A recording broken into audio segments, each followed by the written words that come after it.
¿Alguna vez te habías imaginado a la icónica Mona Lisa chimuela? Quédate a conocer los 7 secretos ocultos en pinturas famosas. Uno de los misterios más curiosos de la obra maestra de Leonardo da Vinci fue planteado por el dentista Joseph Borkowski, quien al estudiar la icónica sonrisa de la Mona Lisa, notó que su expresión es típica de personas que han perdido los dientes frontales. Según Borkowski, cuando eso ocurre, los labios tienden a colapsar ligeramente hacia adentro, lo que podría explicar por qué su sonrisa parece tan contenida. Además de ese secreto, en 2010, gracias a una investigación del Comité Nacional para el Patrimonio Cultural de Italia, se descubrió que en su ojo derecho se ocultan las letras L y V, probablemente como una firma secreta de Leonardo da Vinci, mientras que en un puente del fondo se detectó el número 72 y una letra que podría ser otra L. Algunos creen que son mensajes codificados, mientras que otros dicen que son simplemente grietas naturales en la pintura. Pero, ¿tú qué opinas? A primera vista, la pintura del siglo XV parece una simple representación de la Virgen María con el Niño Jesús y San Juanito, pero al observar con detenimiento el cielo del fondo, las personas han notado un objeto extraño sobrevolando, y debajo de él, un hombre parece cubrirse los ojos mientras lo observa. ¿Puede ser esta una prueba de un ovni? Algunos creen que sí, otros en cambio creen que los artistas de la época era común que incorporaran símbolos religiosos en sus obras, como la estrella de Belén o un ángel. Aún así, la pintura sigue fascinando historiadores y amantes del arte, quienes se preguntan, ¿es esto una representación simbólica de lo divino o una evidencia temprana de encuentros con lo desconocido?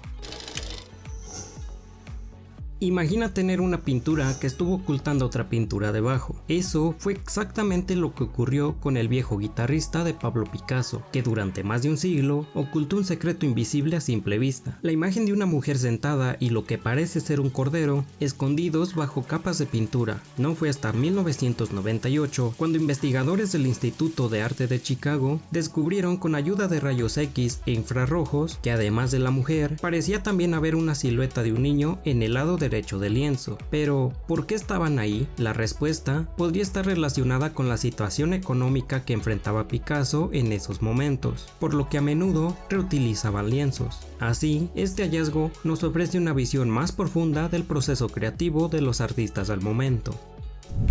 Más allá de ser solo una representación religiosa, la Última Cena ha sido objeto de múltiples teorías. Una de ellas fue descubierta en 2007 cuando el músico italiano Giovanni Maria Pala se percató que al alinear las manos de los apóstoles y los panes sobre la mesa y leer de derecha a izquierda como escribía Da Vinci, se podía formar una partitura de una melodía de 40 segundos que si se toca con un órgano suena como un canto gregoriano, casi como un requiem. El saber que Leonardo también era inventor, músico y amante de esconder códigos, no es tan descabellado pensar en que perfectamente pudo diseñar la pintura teniendo en mente dejar una melodía plasmada. Además, ¿te habías percatado de que Jesús y algunos apóstoles tienen piedras preciosas en sus vestimentas? En Jesús, la esmeralda se dice que se pintó en símbolo de paz y renacimiento, mientras que las demás piedras también cuentan con un significado, que aunque Leonardo solo pintó 8, se dice que podrían aludir a las 12 piedras del paraíso mencionadas en el Apocalipsis.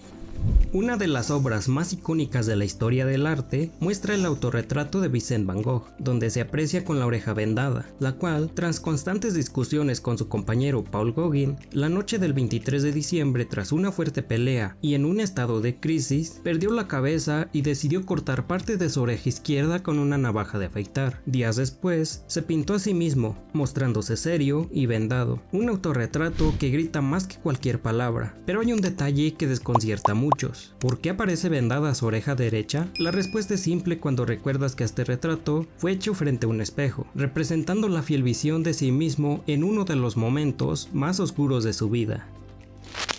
Más allá de ser una bella pintura de un remolino de estrellas, esconde un misterio en esas formas, donde las pinceladas y los remolinos coinciden sorprendentemente con las ecuaciones matemáticas que describen la turbulencia en fluidos. Esto se descubrió en 2004 cuando un equipo de científicos liderado por José Luis Aragón del Instituto Nacional de Astrofísica, Óptica y Electrónica en México la analizaron con una técnica computacional. Lo que descubrieron al comparar la obra con las propuestas matemáticas del físico soviético Andrei Kolmogorov en la década de 1940 fue que tenía una sorprendente similitud. Era como si Van Gogh, sin conocimientos matemáticos ni científicos formales, hubiera intuido años antes con su pincel uno de los comportamientos más complejos y caóticos de la física. Pero ¿cómo logró saber esto?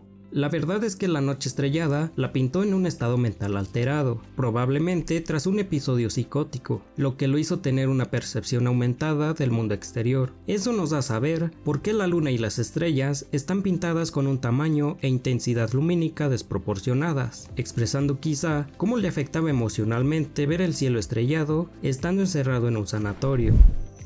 A simple vista se pensaría que las obras de Peter Bruegel son simples representaciones antiguas con escenas de la vida diaria del siglo XVI, pero si observas con atención, algo empieza a parecer fuera de lugar. Entre los pequeños detalles aparece un hombre bajándose los pantalones, pero ¿por qué lo pintó así? Aunque pueda parecer una falta de respeto, te sorprenderá saber que con frecuencia incluía personas de la misma forma en varias de sus obras. Esto no solo era una broma, sino que expertos creen que lo hacía como críticas políticas o sociales, disfrazadas de cotidianidad. Un ejemplo es su famosa pintura, La Torre de Babel, donde se dice que pintó al hombre defecando en símbolo de desprecio, la arrogancia y desobediencia humana, lo que muchas veces termina derrumbando ciudades como podemos ver en esta obra, o incluso terminar hundiéndolas en el mar como ocurrió con estas 5 ciudades.